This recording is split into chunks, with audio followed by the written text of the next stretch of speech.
We're bringing in younger talent with fresh perspectives. The words hung in the air between us like an invisible wall. I sat perfectly still, my hands folded neatly in my lap as I processed what Bryce Lambert, our new CEO of exactly 2 weeks, had just said to me. His office still smelled of fresh paint, the walls now a trendy slate gray instead of the warm beige I'd grown accustomed to over 18 years. "I see," I replied, my voice steadier than I expected. "And when will this transition take place?" Bryce adjusted his designer glasses and checked his watch, a habit I'd already noticed during our limited interactions. At 34, he was young enough to be my son, with carefully styled hair and the confident demeanor of someone who'd never experienced real failure. "Today will be your last day, Denise. Human Resources has prepared your severance package." He slid a folder across his glass desk. 2-month salary, standard NDA, the usual formalities. I was 52 years old, a founding senior systems architect who had built Aurora Grid's entire infrastructure from the ground up. When Jake Thornton and I started this company in his basement nearly 2 decades ago, I wrote our first server configurations by hand. I designed every migration plan, coded every backup protocol, and architected the complex redundancy systems that kept our clients' data safe and secure. I didn't just build the IT backbone, I was the backbone. "Of course," I said, taking the folder. "Will there be a transition period? My systems are quite complex, and there's substantial undocumented architecture that might—" "We've assessed the situation," Bryce interrupted with a dismissive wave. "The team can reverse engineer anything they need. We're moving to cloud-native solutions anyway. More scalable, more agile." I nodded, suppressing a smile at his buzzword confidence. If he'd bothered to read any of my quarterly reports, he'd know we'd already implemented a hybrid architecture years ago, one specifically designed to protect client data during outages. "I understand. Thank you for the opportunity to have served Aurora Grid for so long." I stood up, extending my hand. "I wish you all the best." Bryce seemed momentarily thrown by my calm acceptance. He'd clearly expected tears, perhaps anger or pleading. Instead, he got a firm handshake and a polite smile. As I walked out of his office, I felt a strange mix of emotions. Sadness for what I was leaving behind, anger at the callousness of my dismissal, but also an odd sense of anticipation. They didn't know what they didn't know, and I had built this system to survive anything, except perhaps the arrogance of those who didn't understand it. I cleared out my desk methodically, carefully packing 18 years of memories into a single cardboard box. Family photos, my collection of programming language mugs, and the small plaque Jake had given me on our 10th anniversary. To Denise, the code whisperer who makes the impossible possible. Jake had sold his stake 5 years ago when venture capital came knocking. He'd made millions and moved to Arizona, leaving me as the last original employee. He'd called to warn me when he heard about the new CEO. "Watch your back, Denise," he'd said. "This guy Bryce is known for clean slate management. New broom sweeps clean and all that." I should have listened more carefully.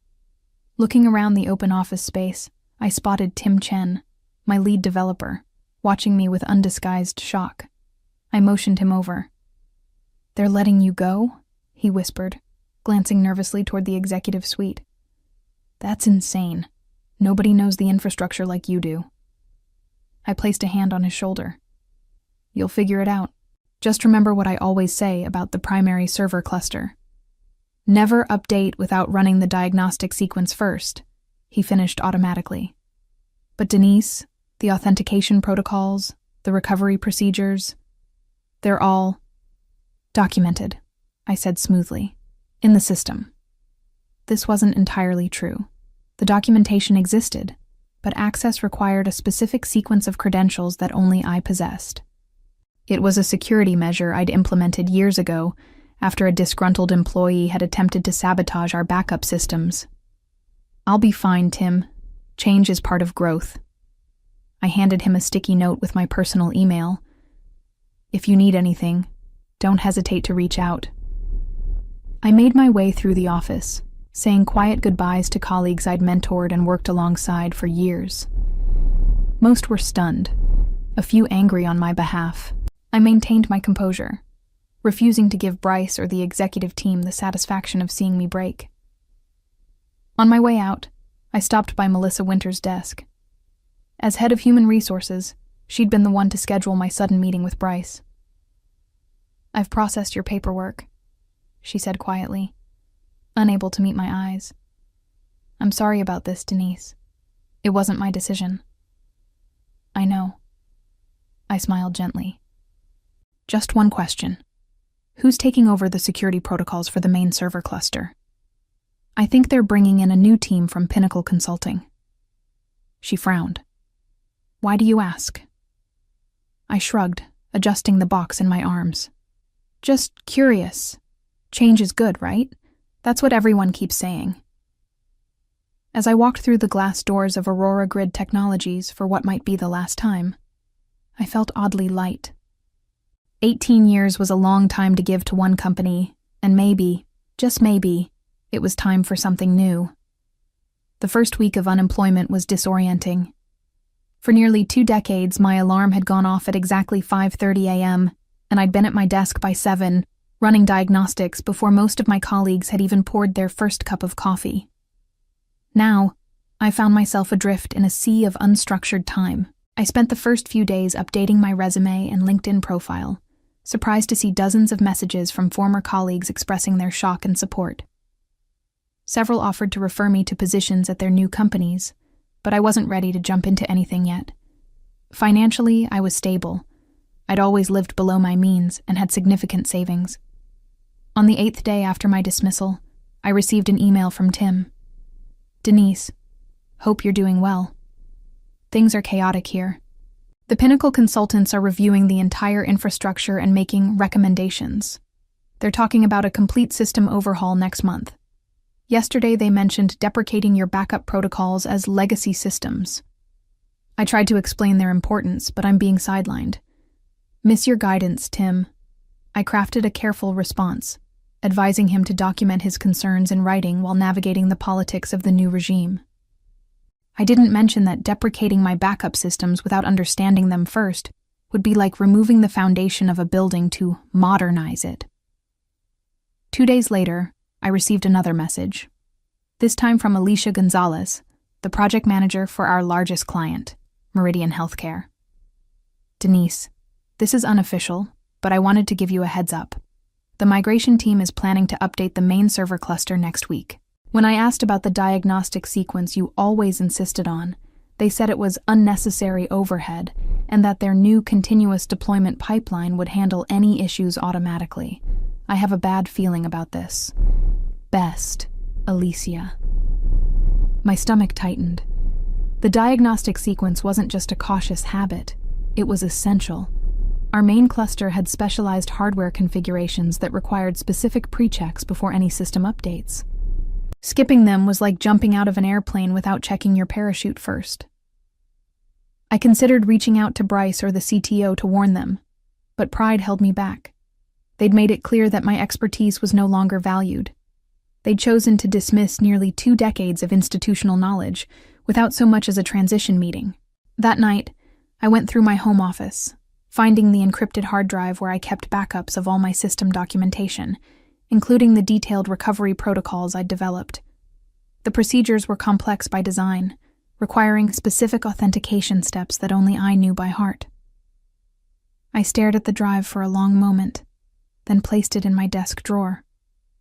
"They wanted fresh perspectives," I said to the empty room. "They'll get them." 2 days later, on a quiet Sunday morning, I received an urgent text from Tim. "Everything's down. Complete system failure. No one knows what to do." And so it began. The main server cluster crashed at approximately 3 a.m., Tim explained breathlessly over the phone. It was during the scheduled update window, but something went catastrophically wrong. The automated recovery systems couldn't initialize, and now we're in full disaster mode. I had just finished my morning coffee when he called, my phone buzzing with an emergency alert I'd set up years ago, one tied to our server monitoring systems. Old habits die hard. What about the backup protocols? I asked, already knowing the answer. Tim's bitter laugh confirmed my suspicions. That's the thing. The documentation for the recovery process requires authentication credentials that none of us have. It's like trying to open a vault without the combination. I'd designed it that way deliberately. After a security breach 7 years ago, I'd implemented a layered authentication system, one that required physical access to certain terminals, specific credential sequences, and knowledge that wasn't stored in any accessible repository. It was old-school security by obscurity, updated for the modern era. What's the client impact? I asked, setting down my mug. Total. Meridian Healthcare's patient portal is down. Reynolds Financial can't access any of their transaction data. Even our internal systems are paralyzed. Email, development environments, everything. Tim lowered his voice. Bryce is having a complete meltdown. The board called an emergency meeting for noon. I felt a twinge of sympathy for my former colleagues, but it was overshadowed by a sense of validation. This was precisely the scenario I'd warned about for years. The reason I ran exhaustive diagnostics before every update. The reason I'd created redundant systems and recovery protocols. Has anyone reached out to me officially? I asked. Not yet, Tim replied. But they will. No one else understands how to recover from this kind of failure. The Pinnacle consultants are completely out of their depth. As if on cue, my phone beeped with an incoming call. Melissa from HR. I should go, Tim. Keep me posted. I switched calls. Hello, Melissa. Denise, she began, her voice strained. I hope you're doing well. I'm calling because we have a situation at Aurora Grid. I've heard, I replied neutrally. We need your help. The server cluster is down and we can't access the recovery systems. The technical team suggested that you might be the only person who knows how to resolve this. I remained silent, letting the moment stretch uncomfortably. Denise, are you there? I'm here, Melissa. I'm just surprised to hear from Aurora Grid so soon. I was under the impression that my knowledge was obsolete, that fresh perspectives were what the company needed. To her credit, Melissa didn't attempt to sugarcoat the situation. Things have changed rapidly in the past few hours. Would you be willing to come in and help us resolve this crisis? We would compensate you for your time, of course. I see. And who authorized this outreach? Bryce himself, and the board chair, Eleanor Vance. I allowed myself a small smile. I'm not available to come in today, but I can assist remotely. However, I will need to send over a consulting agreement first. My standard rate is $300 per hour, with a minimum engagement of 10 hours. I heard Melissa's sharp intake of breath, 3 times my former hourly compensation. I'll need to get approval for... Of course, I interrupted gently. Take all the time you need. Meanwhile, I suggest implementing the emergency containment protocol to prevent further data corruption. Tim knows the process. After ending the call, I opened my laptop and began drafting a consulting agreement, laying out my terms clearly. 20 minutes later, my email pinged with a message from Eleanor Vance herself. Denise, terms accepted. Contract attached with signatures. Please help us resolve this crisis as soon as possible. Eleanor Vance, board chair. Aurora Grid Technologies. I signed the agreement, setting it aside with a sense of satisfaction before grabbing my emergency kit and laptop. It was time to rescue the company that no longer needed me. I didn't go to the office. Instead, I set up at my home workspace and established a secure remote connection to Aurora Grid systems. The situation was even worse than Tim had described. The failed update had triggered a cascading failure that corrupted critical system files, and the recovery systems were locked behind multiple authentication barriers that I had designed years ago. My phone rang constantly. First the CTO, then various team leads, all desperate for immediate solutions. I responded to each with the same calm message. I was working on it, and I would provide updates through official channels only. At 2 p.m., my doorbell rang. To my surprise, Bryce Lambert himself stood on my porch, looking considerably less polished than when he'd fired me. His normally perfect hair was disheveled, his expensive shirt wrinkled. "Denise," he said, forcing a smile that didn't reach his eyes. "Thank you for agreeing to help us. I thought it might be more efficient if we worked together in person." I regarded him for a moment, then stepped aside to let him in. "You could have called first." "I tried. You didn't answer. I was busy trying to save your company." In my home office, I showed him the diagnostic screens displaying the extent of the damage. To his credit, Bryce seemed to grasp the severity of the situation quickly. "How long until we're back online?" he asked, the desperation evident in his voice. "The recovery process has multiple phases," I explained. "Each requires specific authentication and verification steps. If everything goes perfectly, we might have basic services restored by tomorrow morning and full recovery within 48 hours. Bryce paled. 48 hours? That's unacceptable. Our clients should have been informed immediately about the outage and given realistic timeframes for resolution, I finished for him. "This isn't a simple reboot, Bryce. Your team attempted a complete system update without running the required diagnostics. They bypassed critical safety protocols that would have prevented this disaster." "Your protocols," he muttered, a hint of accusation in his tone. "Yes, my protocols. The ones I developed and refined over 18 years to protect the company from exactly this kind of catastrophic failure." I turned to face him fully.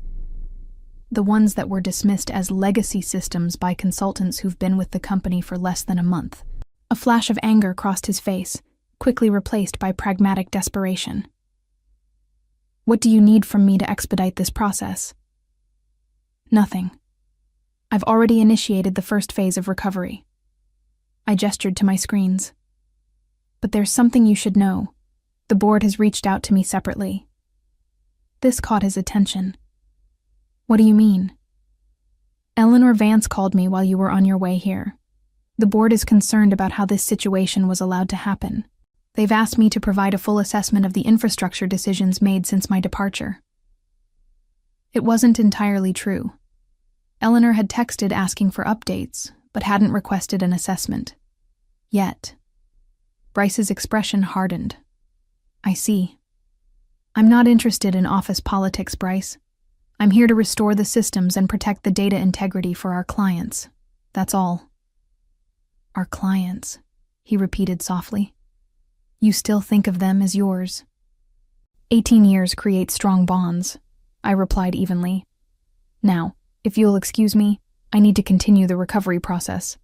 I'll send hourly updates to you and the board." As Bryce left, I returned to my work, systematically addressing each corrupted system. My phone buzzed with a text from Tim. "Bryce just announced that all Pinnacle consultants have been placed on leave pending review. What did you say to him?" I didn't respond. There would be time for conversations later.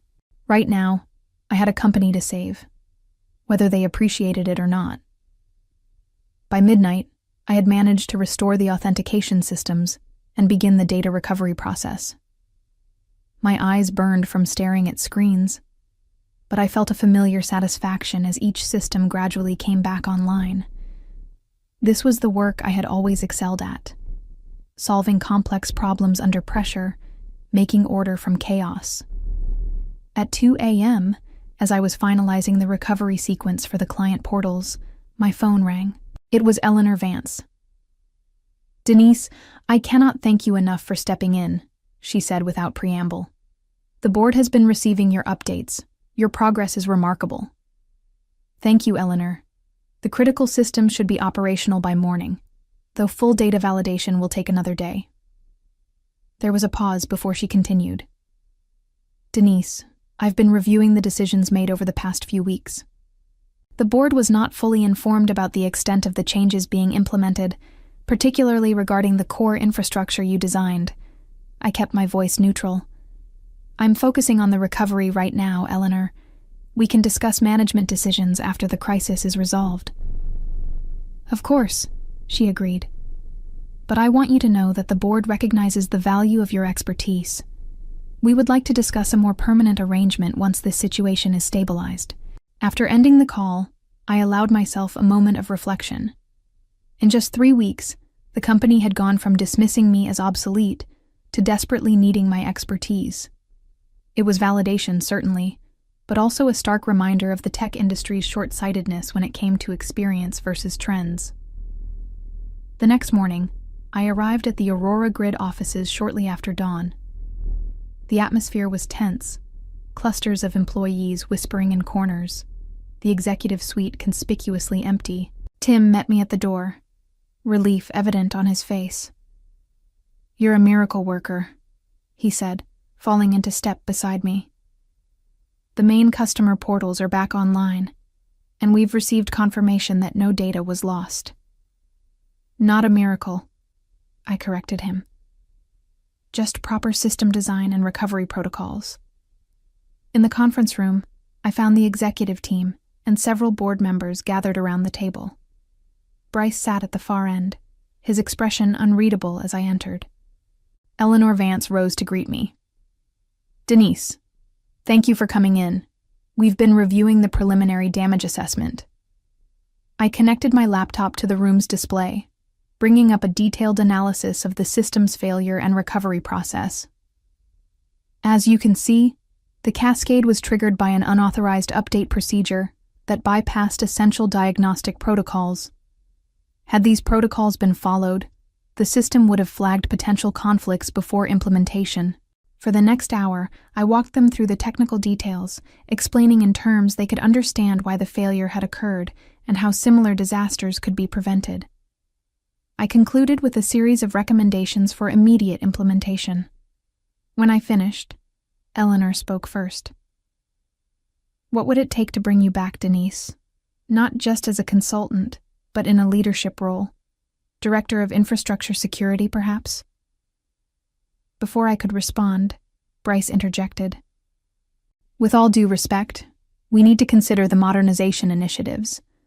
While Denise's experience is valuable, our strategic direction lost us millions in potential revenue and damaged client relationships," Eleanor finished firmly. "The strategy needs reassessment, Bryce." The tension in the room was palpable. I closed my laptop, considering my next words carefully. This was the moment of leverage I hadn't sought, but now possessed completely. "I'm not interested in returning as an employee," I said finally, "but I am willing to negotiate a consulting arrangement with specific conditions." All eyes turned to me, waiting. I had their complete attention, and for the first time in my career, I had the upper hand. It was time to use it.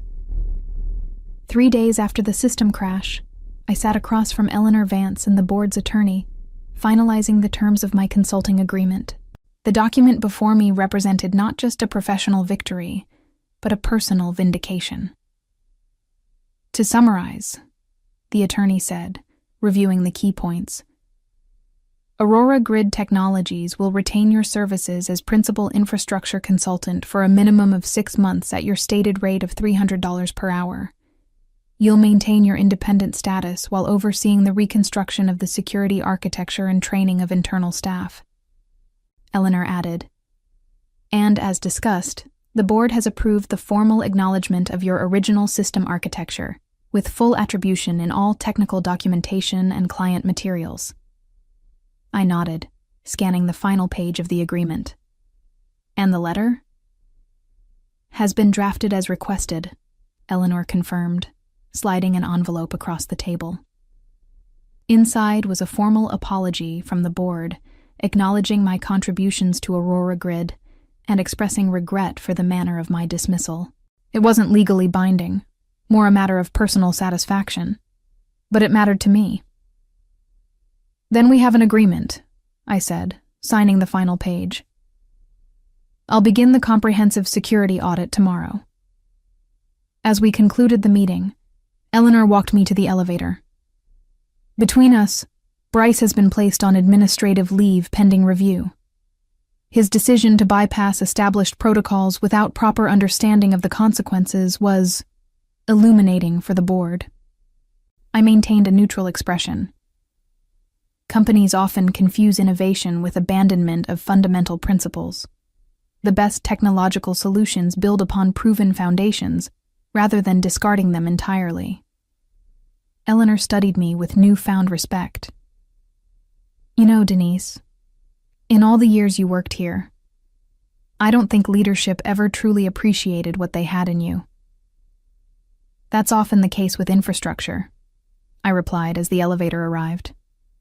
Nobody notices it until it fails. I left the building not as a defeated former employee, but as a consultant whose expertise now commanded respect and compensation commensurate with its true value. Over the following weeks, I worked with Tim and a small team of senior developers to rebuild and strengthen Aurora Grid's systems. I documented everything meticulously this time, creating comprehensive training materials that explained not just the how, but the why behind critical security protocols. The Pinnacle consultants were gone. Their contracts terminated after the board's investigation revealed they had misrepresented their expertise in legacy system integration. Their modernization proposals would have eventually undermined the very foundations that had made Aurora Grid services reliable and secure for nearly 2 decades. 1 month after the crash, Alicia invited me to lunch at a small cafe near the office. "The clients are calling you the server whisperer," she said, smiling. "Meridian Healthcare specifically requested that you personally oversee their next system upgrade." Ironic, I mused, stirring my tea. A month ago, I was deemed obsolete. "Experience never goes out of style in this industry," Alicia replied. "Not really. Companies just periodically forget that fact until reality reminds them." When I returned to the office, I found Tim working with a young developer I didn't recognize. "Denise, this is Jason," Tim introduced us. "He's joining the infrastructure security team." Jason looked barely out of college, with bright eyes and that particular eagerness of someone with more theoretical knowledge than practical experience. "It's an honor to meet you, Ms. Halbrook," he said, extending his hand. "Your work on the distributed authentication system is brilliant." I shook his hand, suppressing a smile at being called Ms. Halbrook for the first time in my career. "Thank you, Jason, and please, call me Denise." As we walked to the server room, I realized something had fundamentally changed, not just in my professional status, but in my own perception of my value. I hadn't needed to fight for recognition. I simply needed to let reality do that for me. My presence now commanded the respect I had always deserved, but rarely received. The very systems I had built, which had been dismissed as outdated, had proven themselves more resilient and essential than anyone anticipated. They hadn't failed the company. Poor leadership had failed them. As I watched Jason and Tim collaborate on implementing one of my security protocols, I felt a sense of satisfaction that transcended mere revenge. I had built something lasting, something valuable. And now, finally, everyone knew it. I would continue to share my knowledge, but on my terms, with proper recognition and compensation. The next generation deserved to understand that innovation wasn't about discarding the past, but building thoughtfully upon it. In the end, I hadn't needed to orchestrate an elaborate revenge. I simply had to wait for reality to vindicate what I had known all along. Expertise, earned through years of hands-on problem-solving, would always prove its worth in a crisis. And now, everyone at Aurora Grid Technologies understood that too. The greatest revenge wasn't bringing the company to its knees. It was watching them finally recognize the value they had so carelessly discarded.